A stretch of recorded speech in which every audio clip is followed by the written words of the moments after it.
Hi, my name is Emily. I'm 34 years old, and until a year ago, I thought I had the perfect life, a loving husband, a stepdaughter I adored, and a career I was proud of. But all that changed when I discovered just how far someone could go to tear apart a family. When I married my husband, Michael, 3 years ago, I knew his 14-year-old daughter, Chloe, would be a part of the package. She was bright, a little shy, and still adjusting to her parents' divorce. I did everything I could to make her feel loved and supported. I helped with her homework, attended her school plays, and planned fun weekend outings.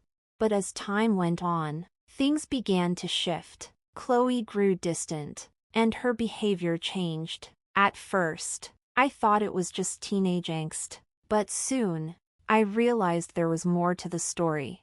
It started with small things, missing items around the house, snide comments muttered under her breath, and a sudden unwillingness to spend time with me. Then came the accusations. "Dad, Emily doesn't like me," she told Michael one evening after dinner. Michael looked at me, confused. "What are you talking about, Chloe? Emily's always been kind to you." Chloe crossed her arms and gave me a glare. "You don't see the way she talks to me when you're not around." I was stunned. "Chloe, that's not true. I've never said anything mean to you." But the doubt was already planted in Michael's mind. Over the next few months, Chloe's accusations escalated. She claimed I ignored her, blamed her for things I didn't do, and even made up stories about me yelling at her when Michael wasn't home. One night, Michael confronted me. "Emily, Chloe says you've been treating her unfairly. What's going on?" I felt like I was losing my grip on reality. "Michael, none of that is true. I don't know why she's saying these things." He sighed, running a hand through his hair. "I don't know what to believe anymore." The tension in our home was unbearable. Michael was caught between his daughter and me, and no matter how much I tried to prove my innocence, Chloe always found a way to make me look like the villain. The final straw came on Chloe's 15th birthday. I had spent weeks planning a special day for her, a surprise party with all her friends, her favorite cake, and decorations in her favorite colors. But when she walked in, instead of being happy, she burst into tears. "Why did you do this without asking me?" she sobbed. "You ruined everything." Michael rushed to her side, glaring at me. "Emily, why would you plan something she didn't want?" I was heartbroken. I thought she'd like it. I was trying to make her happy." Chloe stormed out, leaving me standing there in front of the confused guests. It was clear that no matter what I did, I could never win. After Chloe's meltdown at her birthday party, everything spiraled out of control. Michael's trust in me eroded even further, and I began to feel like a stranger in my own home.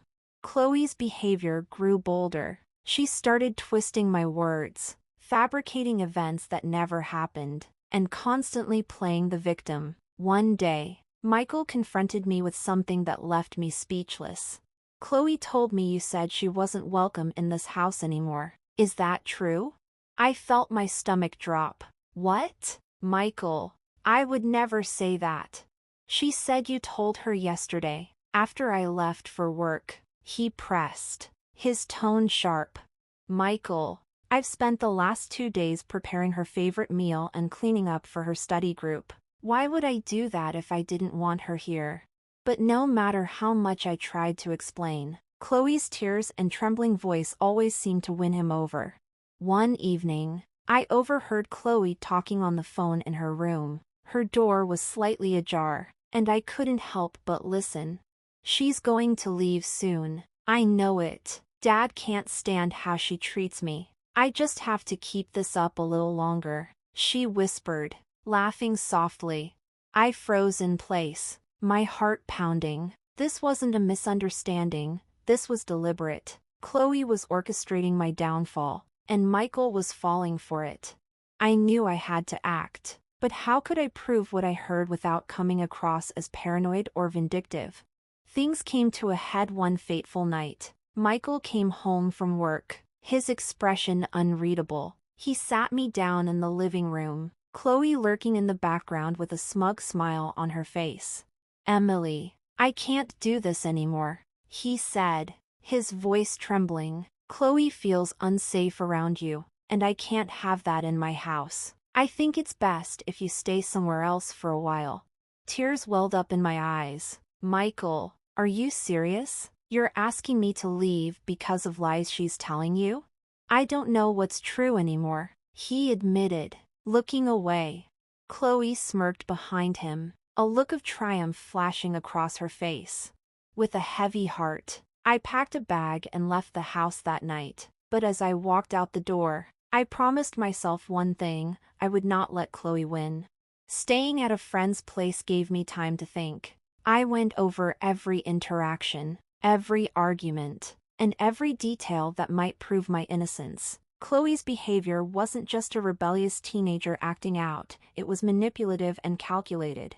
I decided to take a bold step. If Chloe wanted to destroy me, I would fight back, but not in anger. I would do it with the truth. First, I reached out to a family therapist, explaining the situation and asking for advice. Then, I began documenting everything: texts, notes, overheard conversations, even comments Chloe made in front of others. The first step to regaining control was building an undeniable case, and I was ready to see it through. With my plan in place, I started gathering evidence to expose Chloe's lies. The family therapist I consulted emphasized the importance of a calm, methodical approach. Chloe's manipulative tactics relied on creating chaos, and I needed to counter that with clarity and proof. One day, I decided to visit Chloe's school. I had always respected her privacy, but I suspected that her behavior at home might mirror her behavior elsewhere. I met with her guidance counselor, Mrs. Adams, under the guise of discussing Chloe's academic progress. Mrs. Adams greeted me warmly but looked hesitant. "Actually, I've been meaning to speak with someone about Chloe. She's incredibly bright, but I've noticed some concerning patterns. She often blames others when things don't go her way and can be, let's say, manipulative in social settings." Hearing this validated everything I had been experiencing. "Has she ever mentioned any issues at home?" I asked cautiously. "She's brought up some conflicts," Mrs. Adams said delicately. "But the stories don't always align. I've been hesitant to intervene without concrete evidence." Her words were a revelation. Chloe's behavior wasn't just targeted at me, it was a consistent pattern. Back at my temporary residence, I combed through old texts and emails. I even found a journal Chloe had accidentally left out one day, a collection of her grievances, twisted half-truths, and fabricated stories about me. One entry stood out: "If Dad thinks she's the bad guy, I can finally get the attention I deserve." It was chilling to read, but it solidified my resolve. Chloe's actions were rooted in insecurity, but they were causing real harm. The turning point came when I received an unexpected text from one of Chloe's friends, Mia. She'd overheard Chloe bragging about how she got rid of me and felt compelled to reach out. She said it was all part of her plan to make you look bad. "I thought you should know," Mia wrote. Armed with this message and the growing mountain of evidence, I knew it was time to confront Michael. But I also wanted Chloe to face the consequences of her actions in a way that encouraged accountability rather than outright punishment. I arranged a meeting at the therapist's office, where I presented my findings to Michael. As I spoke, I could see the realization dawning on his face. "Why didn't you tell me sooner?" he asked, guilt evident in his eyes. "I tried, Michael. But you were too blinded by Chloe's manipulation to see it," I replied. "I love her, but this behavior has to stop, for everyone's sake." When Chloe was brought into the session, her initial defiance quickly crumbled under the weight of the evidence. The therapist guided the conversation, ensuring it remained constructive. I wanted you to notice me more," Chloe admitted tearfully. "It felt like she was taking you away from me. For the first time in months, I saw a glimmer of the vulnerable teenager Chloe truly was beneath the scheming facade. It was clear she needed help, and as a family, we committed to getting it for her. But I also made it clear, I wouldn't tolerate being treated as a scapegoat anymore. Boundaries were set, and Michael apologized profusely for doubting me. The confrontation in the therapist's office marked a turning point, but it wasn't the end of the journey, it was only the beginning. Michael was overcome with remorse for his earlier behavior. He took me out to dinner to apologize properly, away from the tension of home. "I should have trusted you," he admitted, his voice heavy with guilt. I let Chloe's words cloud my judgment because I was so scared of losing her too. "I see now how much I've hurt you." Hearing those words felt like a balm on my wounds, but trust isn't repaired with an apology alone.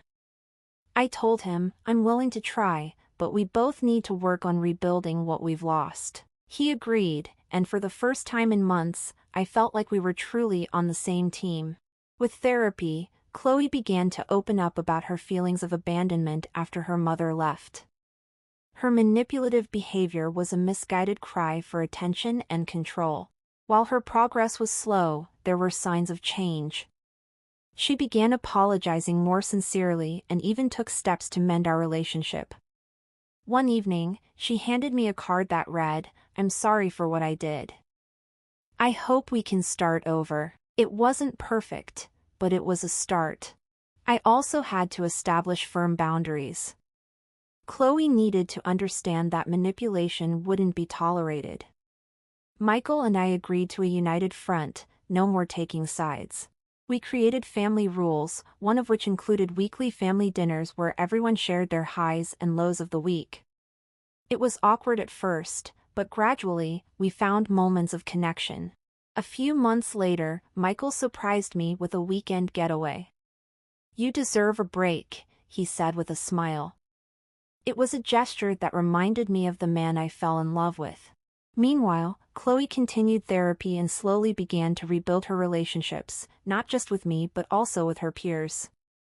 Her transformation wasn't overnight, but she was putting in the work.